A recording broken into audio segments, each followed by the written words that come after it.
সম্মানিত ভিউয়ার্স কোন আপনারা দেখতে পারবা এই যে কয়েকটা অস্থায়ী টেপ ওয়াইছি আমরা বাচ্চারা অজু করার লাগে, আমাদের মাদ্রাসার শিক্ষার্থীরা অজু করার লাগে।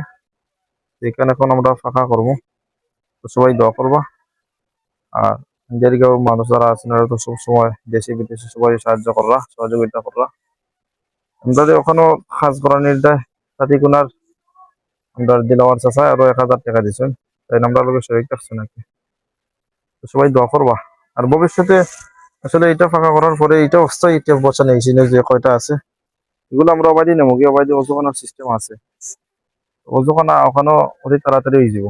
সবাই দোয়া করবা। আসসালামু আলাইকুম রহমতুল্লাহ বারাকাতুহু। সম্মানিত দর্শক বৃন্দ, আমি এখন উপস্থিত আছি আপনার মাদ্রাসাত আন্দারিগাঁও শাহ আব্দুল্লাহ রহমতুল্লাহ আলহি আলহাজ বীর শাহ ফারুক আহমদ হাফিজিয়া মাদ্রাসা। যেহেতু বছরের শেষ এখন, তো জানুয়ারি থেকে আমরা ভর্তি কার্যক্রম শুরু করবো। আপনার বাচ্চারা যদি আমরা মাদ্রাসাত ভর্তি করাইতে চাই, তাহলে যে কোনো মানুষের লগে যোগাযোগ করিয়া আন্দারিগাঁও গ্রামা নিয়ে ভর্তি করাইতে পারেন। সম্মানিত বিয়ার্সকন, আমাদের পরিবেশটা হচ্ছে কি আলহামদুলিল্লাহ অত্যন্ত ভালো। মানে যেও আইন না কেন মাদ্রাসার পরিবেশ দেখে অত্যন্ত মানে খুশি হইন।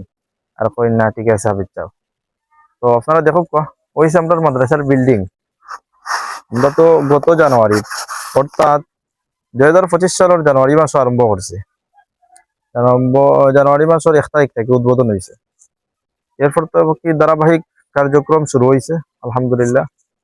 এই দেখো আমাদের মাদ্রাসাত বর্তমান স্টুডেন্ট আছেন 57 জন।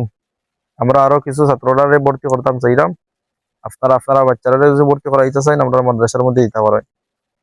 তো এই যে মাদ্রাসার বিল্ডিং, আর অবাইতে দেখো মানে সারাদিন বাচ্চারা লেখাপড়া করার পরে তখন ক্লান্ত হয়ে যায়, আমরা একটু আনন্দ ফুর্তি দেয় তারা খেলার সুযোগ দিই। বিভিন্ন ধরনের খেলার সুযোগ আছে আসর পর থেকে মাগরিব পর্যন্ত। যেহেতু এখানে মাঠ আছে, এখানে বাচ্চারা খেলাধুলা করে। তো সম্মানিত বিয়ার সকল, সবাই ভালো থাকবা, সুস্থ থাকবা। আর বাচ্চারা যদি ভর্তি করতে চাই আমরা মাদ্রাসাত, তাইলে আপনারা আমরা লগে যোগাযোগ করবা। আমরা পরিচালক সাহেব আছেন, তার নাম্বার দিব না আমি, এরপরে আমার নাম্বারও দেবো না। আপনারা যোগাযোগ করিয়া ইয়া আপনার মাদ্রাসার মধ্যে ভর্তি দিতে পারেন, বাচ্চারা ভর্তি করতে পারেন। সবাই ভালো থাকুক, সুস্থ থাকুক। আমরা মাদ্রাসার দ্বারা সবসময় দোয়া করবা আল্লাহ তাআলা যেন এই দিনই প্রতিষ্ঠান দিয়ে কিয়ামত পর্যন্ত কবুল করেন আর প্রতিষ্ঠিত করেন। আসসালামু আলাইকুম ওয়া রাহমাতুল্লাহি ওয়া বারাকাতুহু।